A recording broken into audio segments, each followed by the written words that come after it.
When I look back, it feels like my journey to success was always destined, but the road wasn't as straightforward as one might think. Growing up, I wasn't surrounded by wealth or opportunity. My parents worked tirelessly to provide a stable, if modest life for our family, instilling in me the value of hard work and preparation. I wasn't the brightest student, but I had a knack for seeing things others missed, patterns, connections, and potential where most saw obstacles. This trait became my greatest asset. I was never content with mediocrity. The turning point came when I received an unexpected inheritance from a relative I'd barely known. Instead of squandering the windfall, I saw it as my ticket to a better future. I dove headfirst into the world of business, armed with books, mentors, and an insatiable desire to learn. With every small success, my confidence grew, and so did my vision for what was possible. I was often compared to a bulldog, relentless and determined, but I saw myself more as a wolf in disguise, always analyzing, planning, and finding weaknesses in business and people. Success for me wasn't about luck, but preparation. I never made deals without thorough research, ensuring there were no hidden risks, financial troubles, bad partnerships, or personal baggage that could impact the bottom line. My wealth came from strategic investments, a blend of venture capitalism and calculated risk-taking. I had an 80% success rate, and even my failures were learning experiences.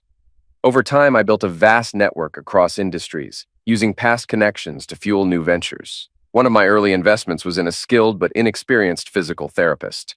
I helped her launch a rehab clinic, initially owning 60%, though she ran the operations. Built-in buyout clauses protected my interests, ensuring I could step in if things went south. I had to do so 3 times, each time met with resentment. I also backed a small ad agency that later attracted major buyout offers. Instead of selling, I convinced them to grow independently. It paid off, and I still held a stake as it flourished. That agency later marketed the rehab clinic, which expanded into a franchise. A key lesson in my life came from an old trader who evaded taxes for years. I kept my business clean, knowing modern surveillance left no room for secrecy. That knowledge paid off when I acquired a failing accounting firm after its founders were exposed for fraud. I bought it cheap, kept the honest employees, and turned it into a profitable venture. Eventually, I structured a buyout, ensuring long-term stability. By 32, I had everything, except companionship. I dated often, but never found the right person. My insistence on prenuptial agreements ended promising relationships. Ironically, a former girlfriend who rejected one ended up divorced twice, leaving both marriages with nothing. Meanwhile, I helped a businessman rebuild after his own brutal divorce. Years later, when he remarried, I used my connections to secure a home for his new family.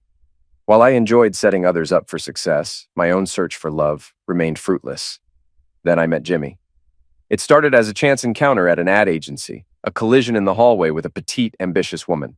Casual interactions turned into coffee, then lunch, then dates. She was a striking mix of Korean and Japanese heritage, carrying the best features of both. Growing up in Canada before moving here 4 years ago, she retained a soft Canadian accent. She spoke about the deep-rooted tensions between her ancestral countries, which had shaped her family's decision to leave. I shared my story, local upbringing, a year of community college before dropping out, and an unexpected inheritance from a great-grandmother I hadn't known existed. That windfall became my seed money. She was impressed. Success, I explained, wasn't about being the smartest, but about leveraging the intelligence of others. That night, we laughed over my past business failures before heading to a local theater's production of the Rocky Horror Picture Show. The crowd was electric, shouting in sync with the performance. Jimmy laughed so hard she got hiccups. After the show, I mingled with the cast while she bonded with the actors. Among them were Celeste and Jack, a married couple known for their openness. They made it clear they had an adventurous side, even hinting at interest in me. Jack's lingering gaze was unsettling. As I left, Celeste's bra sailed past me. I didn't look back. That night, Jimmy surprised me. In her apartment, standing on a stool in nothing but a white bra and slip, she playfully reenacted a scene from the show, teasing me with a song. It was her way of saying this was only the beginning. 3 months later, she moved in. 6 months later, she wore my ring. On her birthday, I gave her a pair of Jimmy Choo heels, hiding the engagement ring inside. Before I could finish proposing, she tackled me in excitement, slipping the ring on before I even got off the floor. We married in June, celebrated lavishly, honeymooned in the tropics, and settled into what felt like a perfect life. Jimmy thrived in her career, while I kept expanding my investments. One major move was acquiring a security company after its owner, in a violent rage over his wife's affair, ended up in prison. I bought the business at a discount and brought in a retired military investigator to run it. He modernized operations, assembling a team of digital experts who made traditional detective work obsolete. Their skills made me paranoid. If you existed online, you were vulnerable. I had them vet every company I was involved with. Jimmy and I hit a rough patch over a prenuptial agreement. She resisted, but after legal negotiations, we settled on a trust fund that grew annually. If I cheated, she'd take the money and leave. If she strayed, she'd walk away with only what we earned together. It felt more like a contract than a marriage agreement, but I never thought it would matter. I was wrong. For over 4 years, we lived a busy, active life. I took up whitewater kayaking, pushing myself to tackle riskier rapids. My cousin, who introduced me to the sport, warned me about my recklessness. Jimmy, uninterested in extreme sports, urged caution. She found her passion in theater instead, first working behind the scenes, then stepping into acting after filling in for an injured actress. What started as a favor became a full commitment, leading to significant roles. Though I missed our time together, I supported her passion. She eventually scaled back, and our home became a hub for actors and friends. Celeste and Jack were regular guests, their flirtations always playful, until one night in the hot tub. After hours of drinking, the women shed their tops. Encouraging the moment, I suggested we all strip entirely. Surprisingly, everyone followed. Celeste, emboldened, nearly made a move on me. Jack, oddly fixated, hovered too close. Sensing danger, I carried Jimmy inside, leaving them to their own devices. Inside, I lifted her onto the kitchen counter, and we lost ourselves in the moment. But I noticed her eyes darting outside, to Jack and Celeste, who had taken their passion to the backyard. When it ended, Celeste smirked, bid us a sultry goodnight, and left with Jack, both still without clothes. The next morning, over coffee, Jimmy seemed lost in thought. She admitted she had never seen live love before. I dismissed the night as harmless drunken antics, but made my boundaries clear. If we ever wanted to explore, it would mean the end of our marriage. She reassured me, but there was something in her eyes. Curiosity, longing, maybe even disappointment. Jimmy was ecstatic when she landed the lead role in a new play. Her excitement was contagious, and I supported her fully, though I playfully warned her to watch out for Celeste's competitive streak. She assured me that Jack and Philip, another actor, would balance things out. I doubted their dynamic could last without someone making a misstep. Our marriage had been solid, with conversations about starting a family becoming more frequent. As only children, Jimmy debated between having 3 or 4 kids, and I was open to whatever made her happy.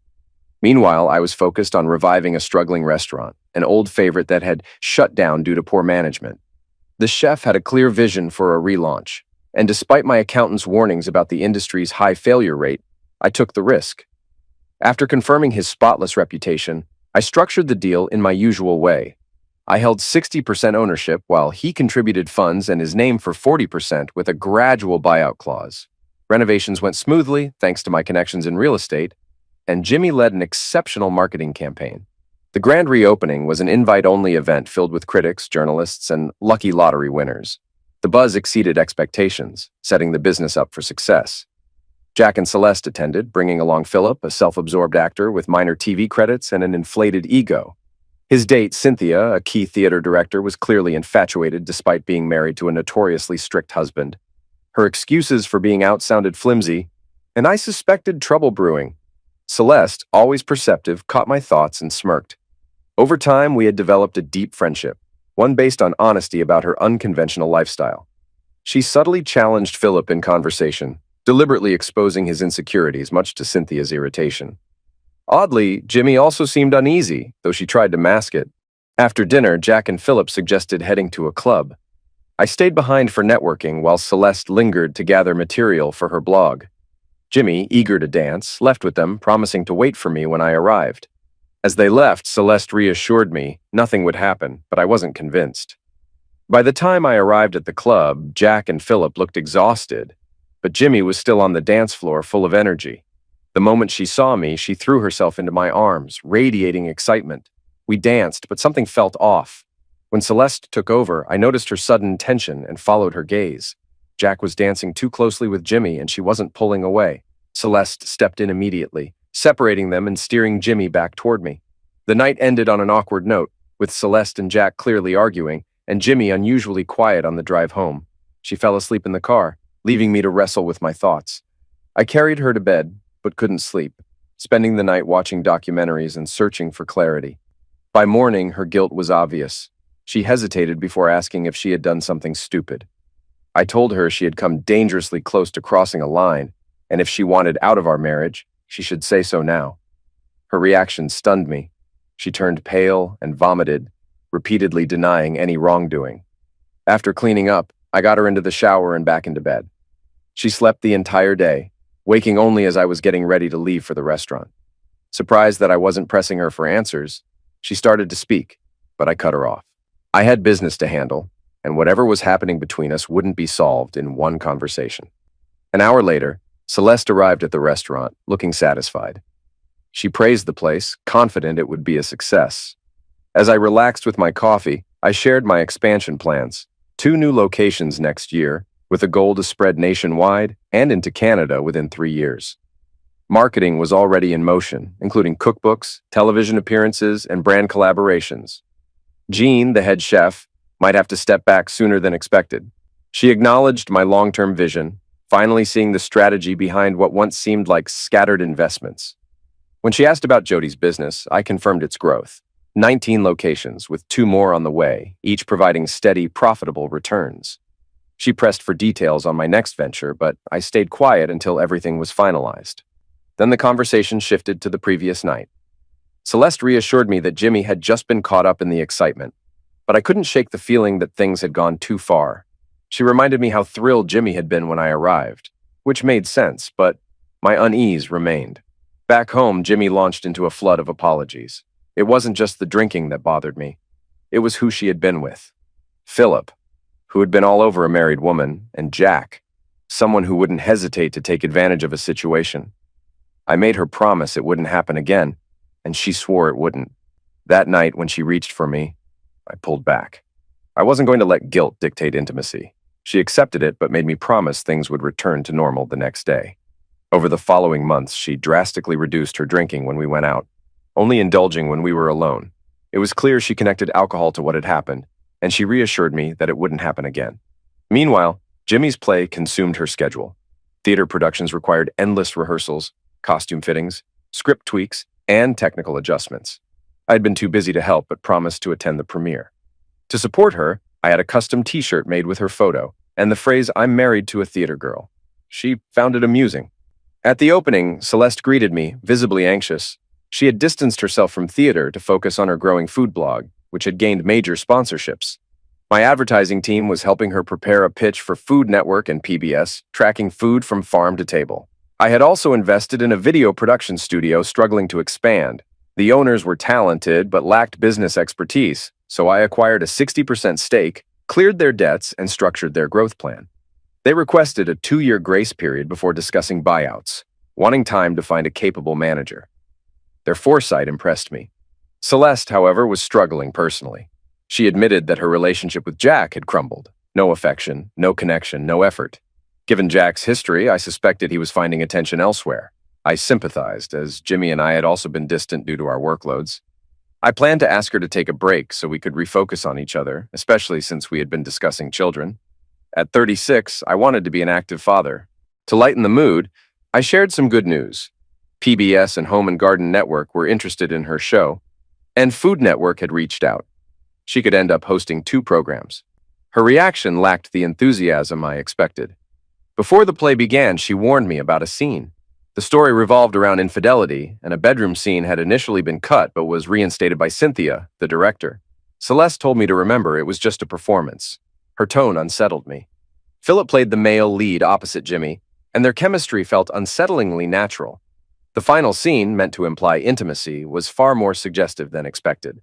As a neon motel sign flickered, a spotlight illuminated a bed. Philip entered first, clad only in minimal underwear, an unfortunate choice given his lack of assets. Jimmy followed, barely covered, sliding into bed beside him. The lights dimmed as they reached for each other. Instead of applause, the audience sat in stunned silence, followed by hesitant claps. The discomfort was undeniable. Celeste squeezed my hand, urging me to stay calm. At the reception, Jimmy stood between Philip and Jack, basking in praise, still in costume. The women either ignored her or looked on with judgment, while the men simply stared. The moment she saw my face, her smile vanished. I told her to put on some real clothes, and she ran backstage. Philip smirked, making an offhand comment about Jimmy.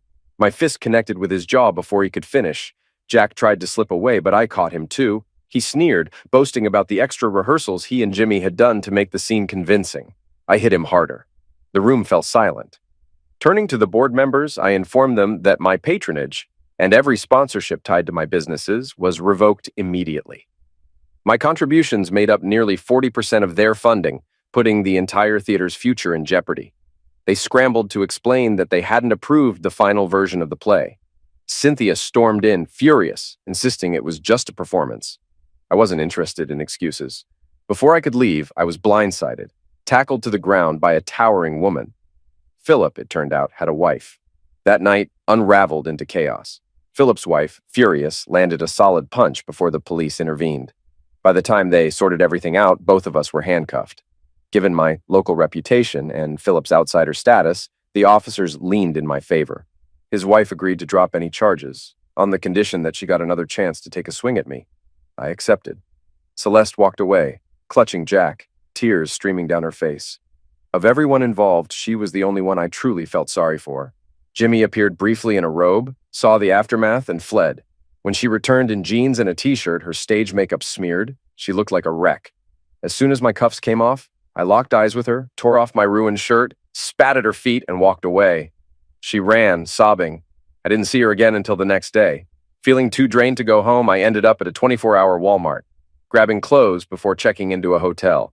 My phone buzzed nonstop. 30 missed calls from Jimmy, 5 from the theater board, 1 from Philip's wife, and 2 from Celeste. I ignored them until the afternoon. Jimmy's messages were predictable, insisting it was just a play, nothing happened, and I was overreacting. Not once did she actually apologize. The board members assured me they hadn't approved the final scene, that Jack and Philip had been dropped, and Cynthia had resigned. They were scrambling to salvage the guild, hoping I'd reconsider my financial backing. Philip's wife, Anne, left the most interesting message. She wasn't sure who owed who an apology. She admitted I hit Philip harder than necessary, but acknowledged that Jack and Philip had fed off each other, dragging Jimmy into their orbit. She had already given Philip an ultimatum, 6 months to land an acting job or get a real one. At least someone involved had integrity. I called her back and we had a frank conversation. We didn't become friends, but we weren't enemies either. Celeste was more complicated. I spoke first, apologizing for how things unfolded, but making it clear I had no regrets about hitting Jack. If I saw him again, I wouldn't hold back. I didn't want to lose her friendship, but I'd understand if she cut ties. She was quiet for a long time before admitting my words had hurt. Not because of what happened, but because I had indirectly condemned her lifestyle. She revealed that Jack had reinstated the bedroom scene deliberately to provoke me, feeling threatened by my success and presence. He was convinced I would eventually sleep with Celeste and ruin her. I laughed, telling her that if we had been together, I wouldn't just sleep with her. I would have treated her the way she deserved. She blushed and ended the call, but I knew our friendship was still intact. Jimmy, however, was another matter. I called and gave her one directive: be home at 6, sober and prepared to tell the truth. If she lied, I'd leave. If she had cheated, the marriage contract would come into effect. No mercy. When I arrived, she was waiting on the couch, sober and tense. She started to speak, but I cut her off. I wanted answers, not rehearsed excuses. Who chose the play? Jack. Did she think the explicit scene was appropriate? She hesitated, then admitted that Jack had convinced her it would bring attention to the theater, with Philip backing him up. That only made me angrier. She finally admitted the guild was in turmoil. Complaints, canceled season tickets, and lost corporate sponsors. The scandal could liquidate local theater. She pleaded with me not to be the final nail in its coffin. I didn't care. Then came the real question. Had she been involved with them? She swore she hadn't, but had she thought about it? Had rehearsals blurred boundaries? Looking me in the eye, she insisted nothing happened. Yet she couldn't explain why she thought I wouldn't care about her performing in barely there attire. She broke down sobbing. I just waited. Through tears, she confessed Jack had reinstated the scene at the last moment, claiming the lighting would obscure everything. Then, without warning, he pushed her onto the stage. I let that sit before asking why she hadn't refused. She could have said no, but she hadn't. Frustrated, she screamed, then collapsed into my arms, crying and begging. I held her until she fell asleep. As she slept, I watched her, feeling her grip tighten even in unconsciousness. I still loved her, but could I forgive her? I wasn't sure. The next morning, the smell of coffee woke her. Barefoot, wearing one of my old t-shirts, she looked beautiful despite everything. She took a sip, then started talking. For hours, she laid it all out. Her fear of having children, her jealousy of Celeste, the way Jack had whispered in her ear that I would eventually cheat. Philip had played into it, telling her she was beautiful, that she deserved more attention. She swore there was never anything physical. The part that stunned me most? Her deepest insecurity, that one day I'd wake up, realize I'd married a petite, mixed-race woman with no curves, and decide she wasn't enough. It was a long road back. We went to therapy, separately and together. I learned how she had been manipulated, but I still believed she should have resisted. Meanwhile, the guild collapsed. The last 3 productions were canceled. Cynthia's marriage imploded in a messy divorce. Philip was sued for alienation of affection. When Cynthia's husband offered to drop the case if he admitted the affair, Philip threw her under the bus without hesitation. Anne, disgusted, divorced him too. He had the audacity to request child support, claiming unemployment. The judge laughed in his face, telling him to get a real job. Almost a year later, the new theater board approached me, desperate for support. If Celeste hadn't asked personally, I would have refused. They assured me they had overhauled everything, even offering me a seat on the board.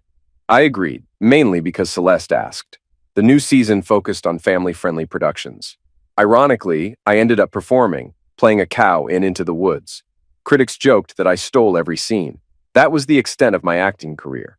Celeste took over as artistic director, ensuring higher standards. It made her happy. Jack, however, spiraled. His jealousy, manipulations, and self-destruction caught up with him.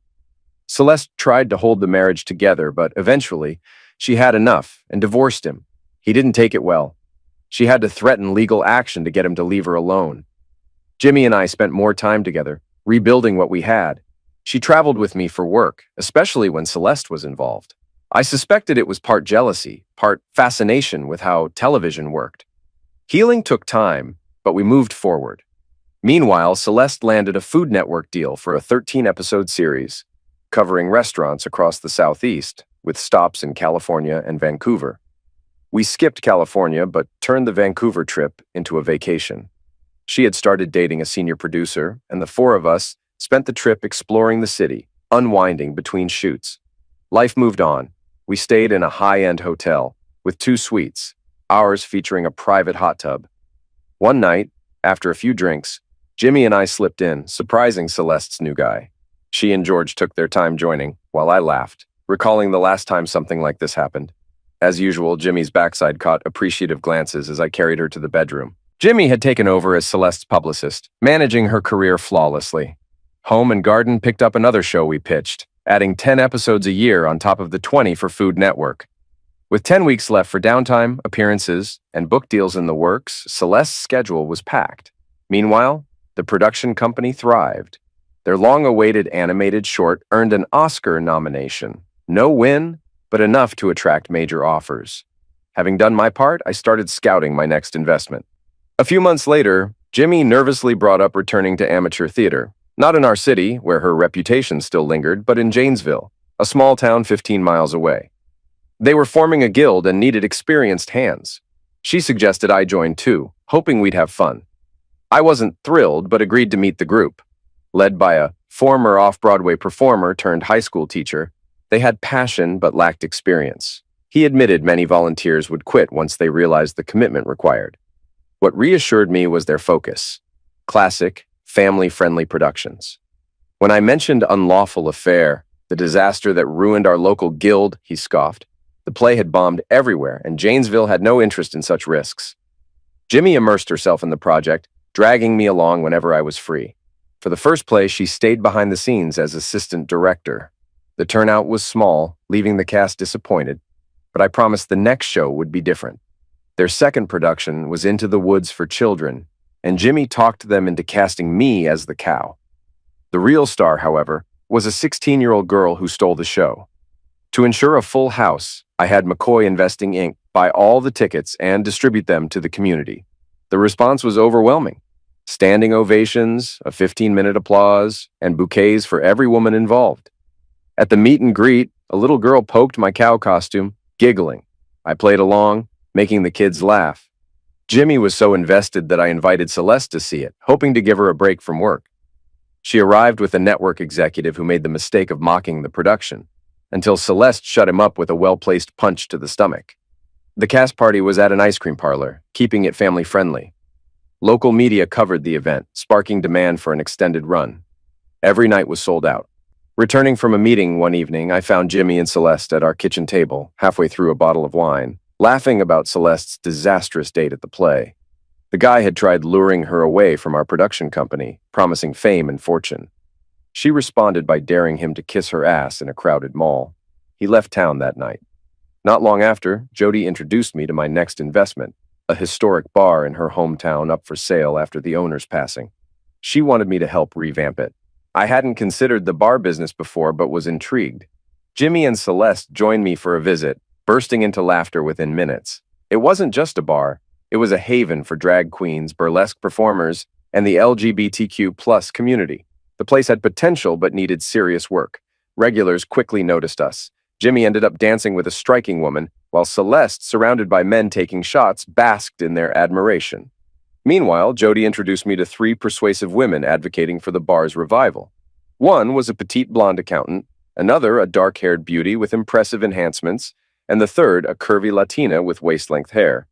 She caught me glancing and smirked, teasing that her smaller chest was temporary. Hormones would take care of it. Their pitch was solid. The LGBTQ+ community had disposable income but lacked high-end venues where they felt safe. A well-run space could be more than a bar. It could be a cultural hub. We were so engaged in discussion that we didn't notice Jimmy and Celeste returning. Jimmy slipped into the seat beside me, grinning as she jokingly warned them I was off limits.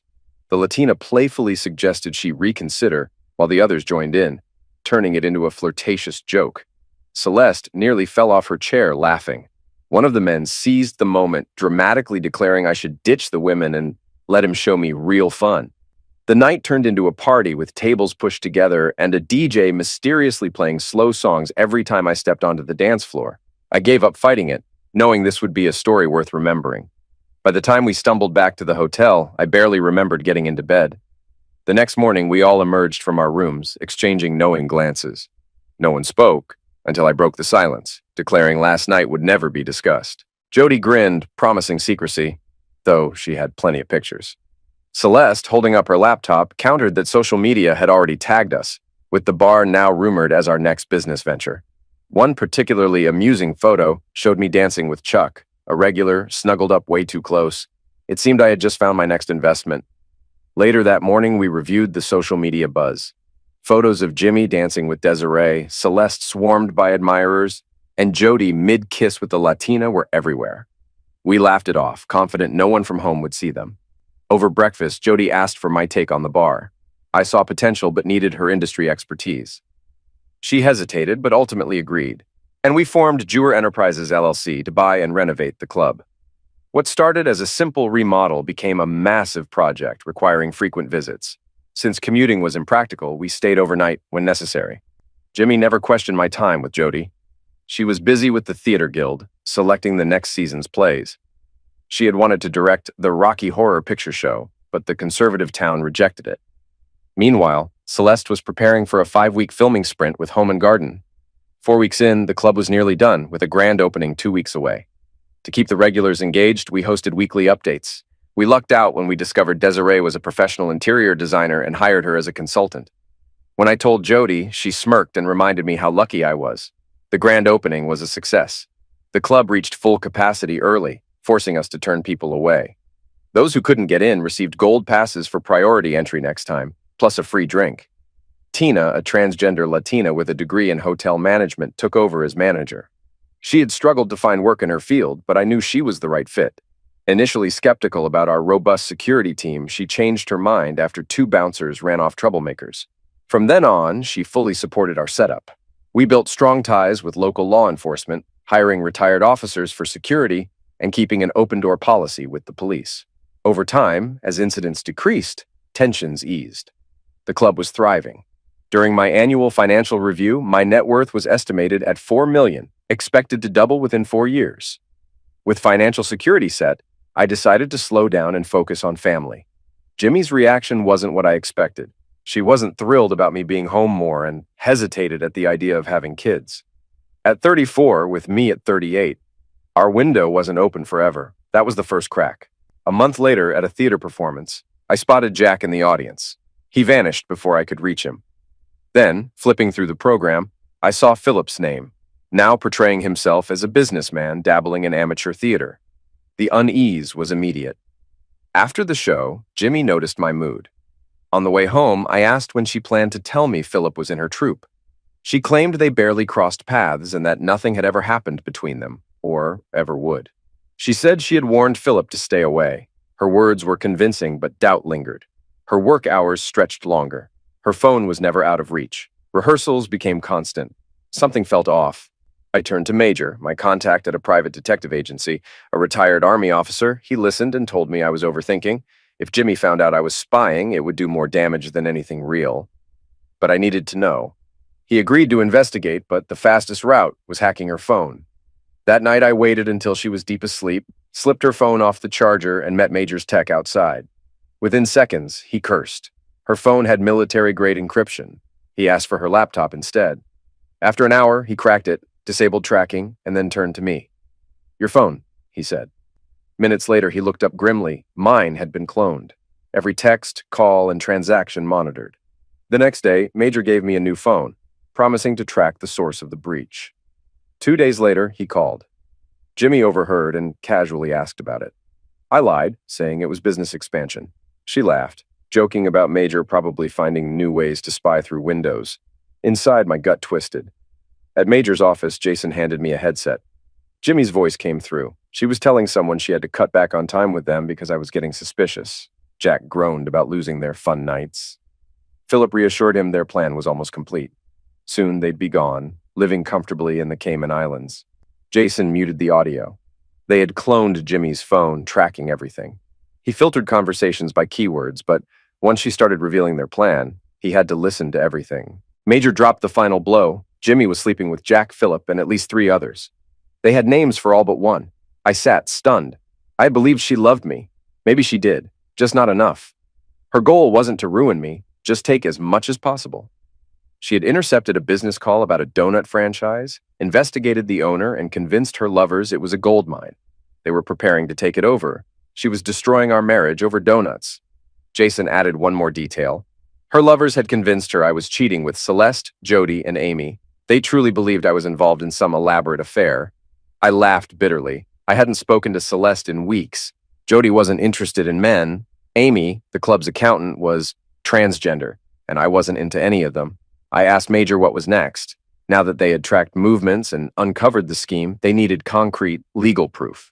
The phone data was inadmissible in court, but if they caught them in public, that would hold up. I needed to leave town for a couple of days to create an opportunity.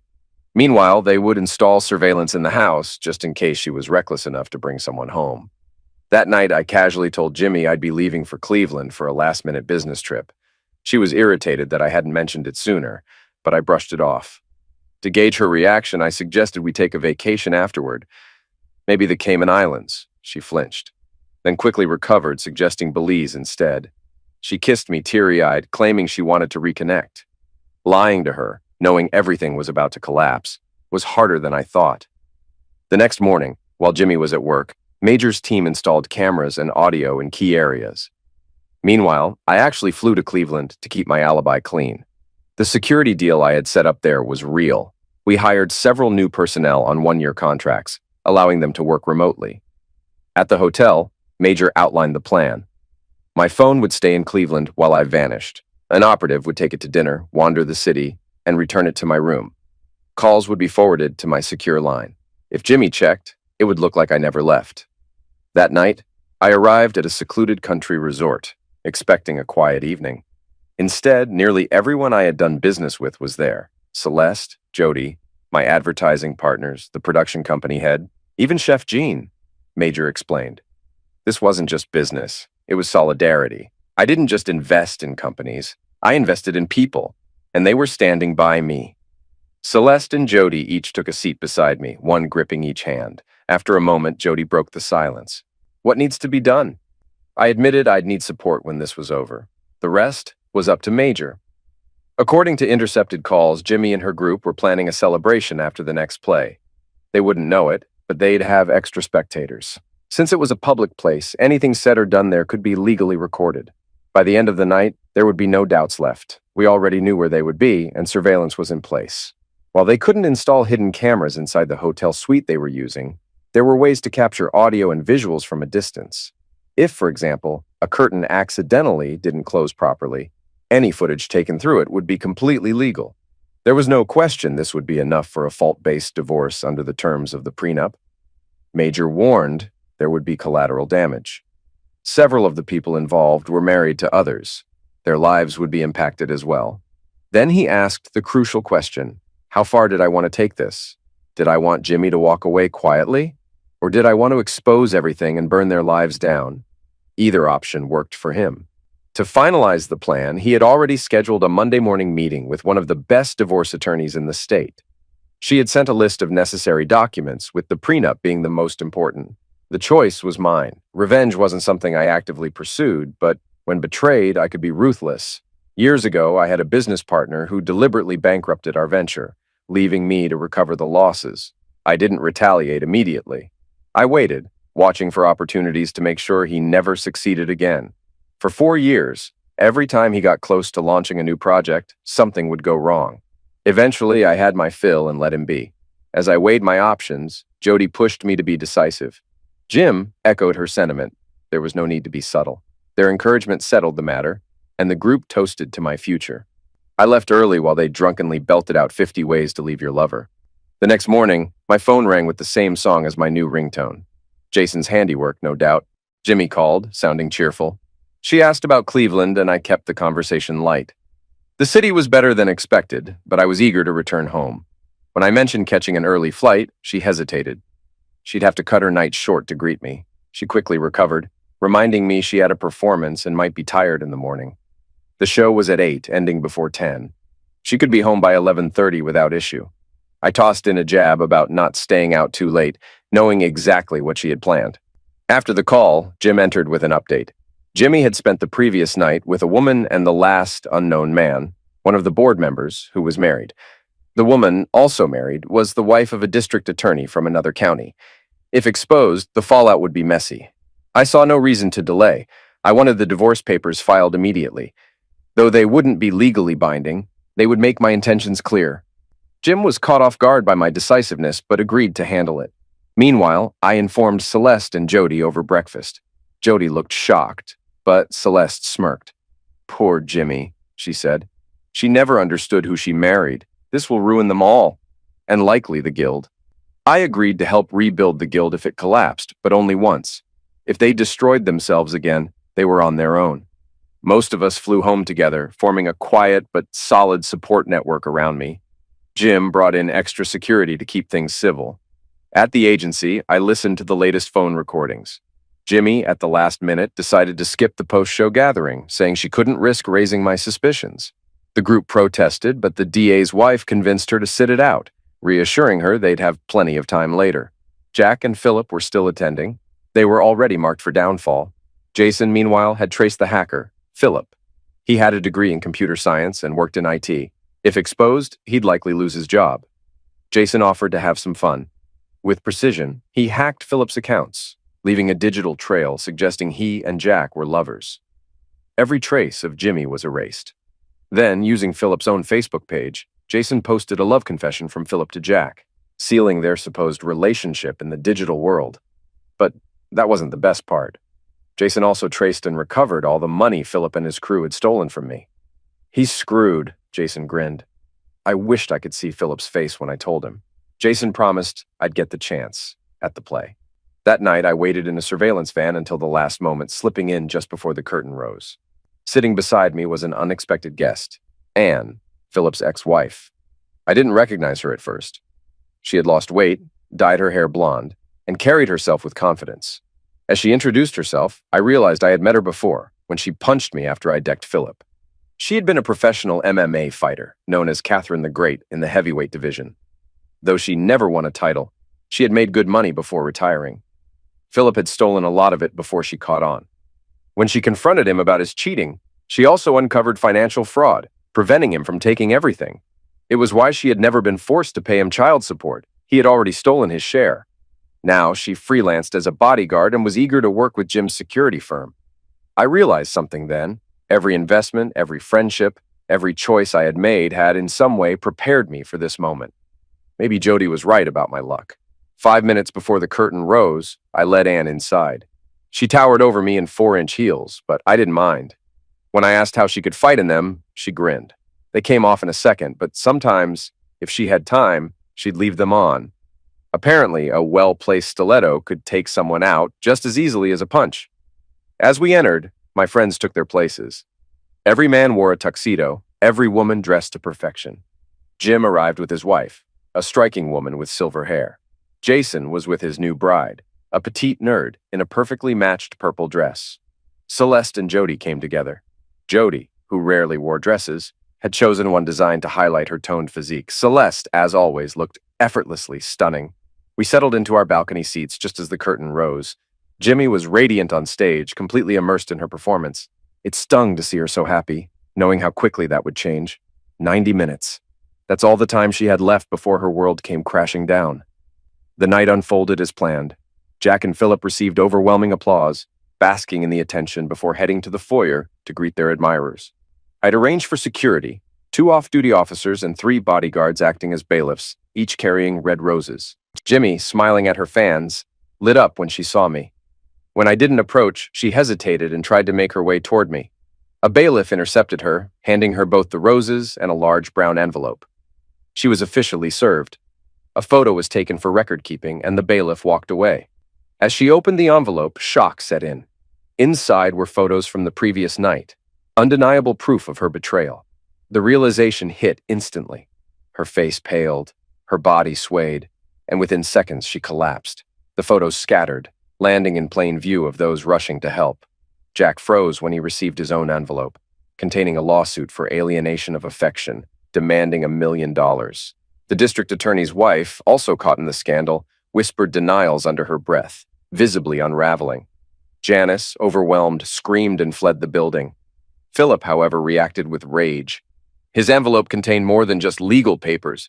It included a warning that the district attorney would soon receive evidence of his illegal activities. Panic overtook him, and in a blind fury, he lunged at me. He never got close. Anne, his ex-wife, intercepted him with a chilling smile before knocking him to the ground. The strike was excessive, but in court it was framed as self-defense in a moment of high tension. Police and paramedics arrived, creating a scene reminiscent of the last scandal. But this time, it was the end. Following legal advice, I disappeared for a few days while the final paperwork was processed. I never returned home, leaving it to Jimmy along with $50,000, the exact amount set aside for infidelity. She also kept the house, but with the remaining mortgage attached, and the car I had gifted her. Altogether, she walked away with $175,000, far less than she had aimed for. Her choices baffled me. She had everything, but had gambled it all for a fleeting thrill.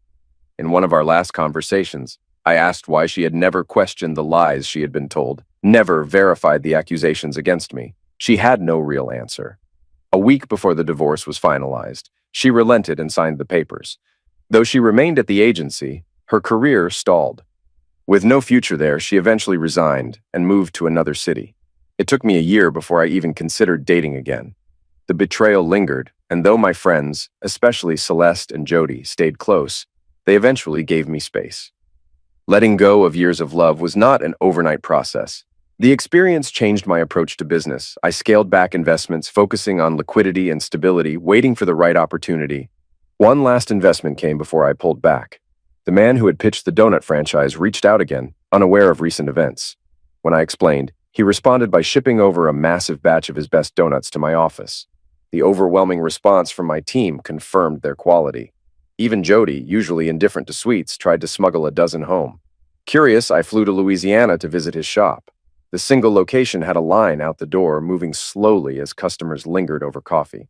Once inside, I sampled a donut and was immediately impressed.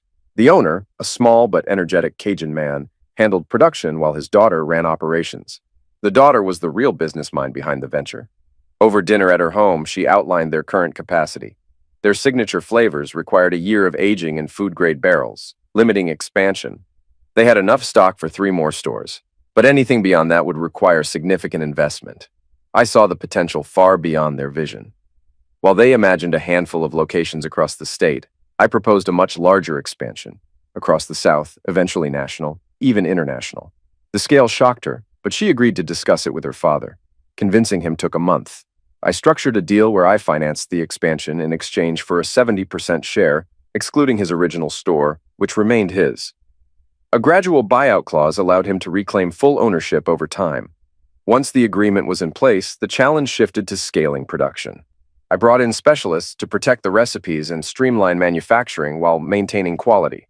A separate business was planned to bottle and sell the signature flavoring. 8 months later, the first expansion opened in New Orleans. Demand skyrocketed, requiring a second facility just for production. Shreveport and Baton Rouge followed. When a Food Network star featured the donuts on his show, the brand exploded. Celeste made an appearance, clarifying that while I was the majority owner, the real credit belonged to the original family.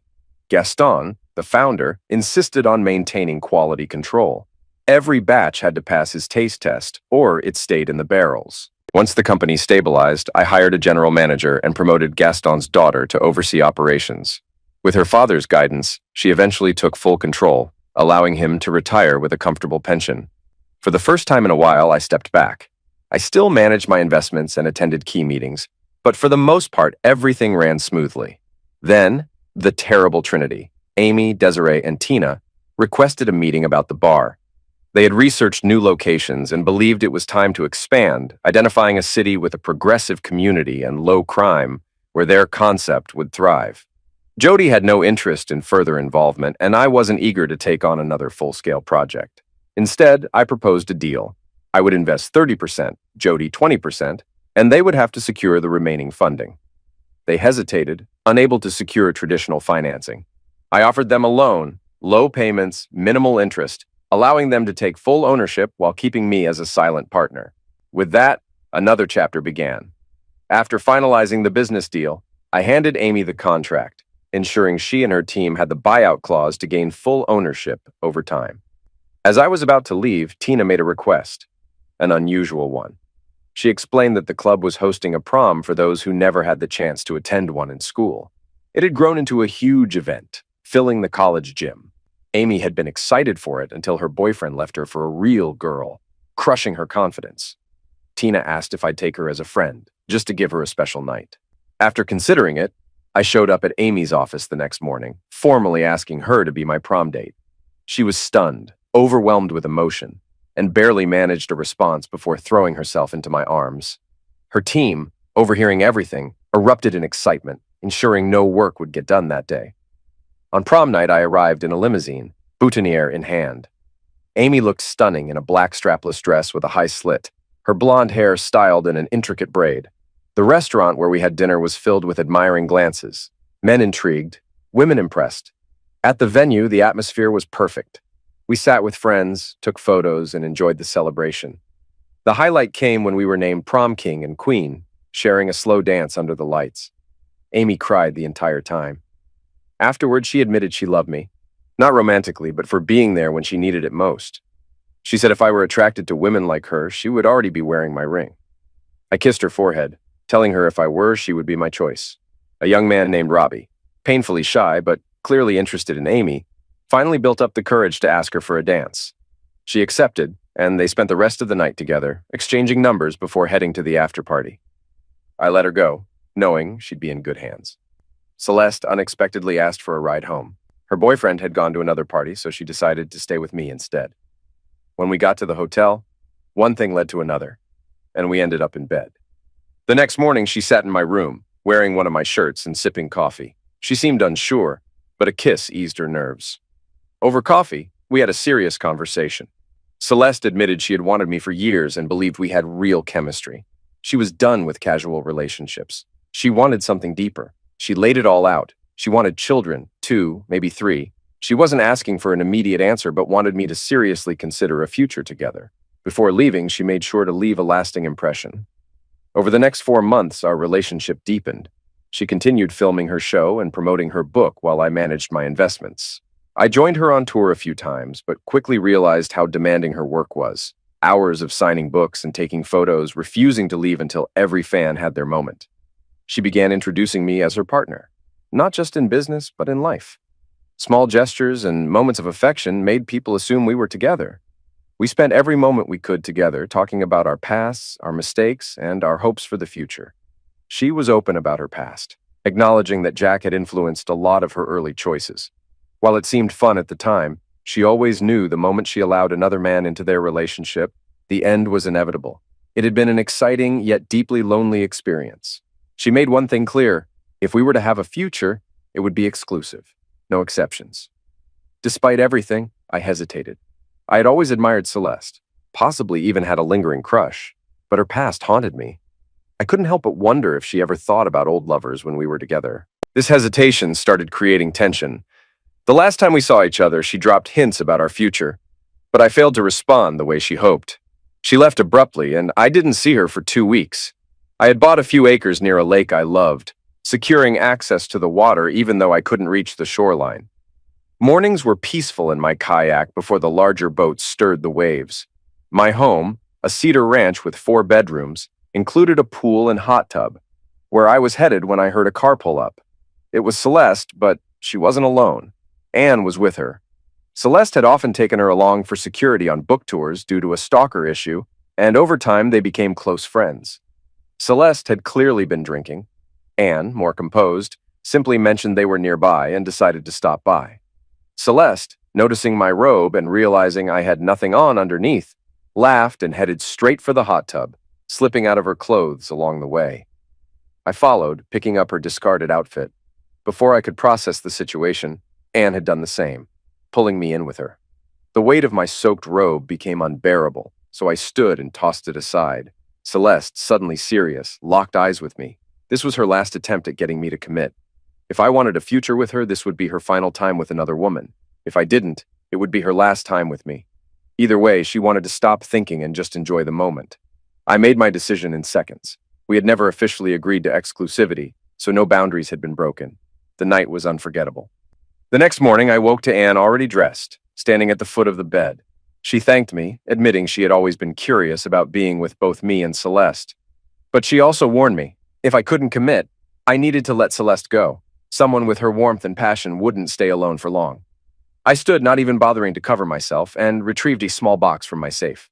When I opened it, Anne's eyes widened. I woke Celeste, placing the engagement ring directly in front of her face.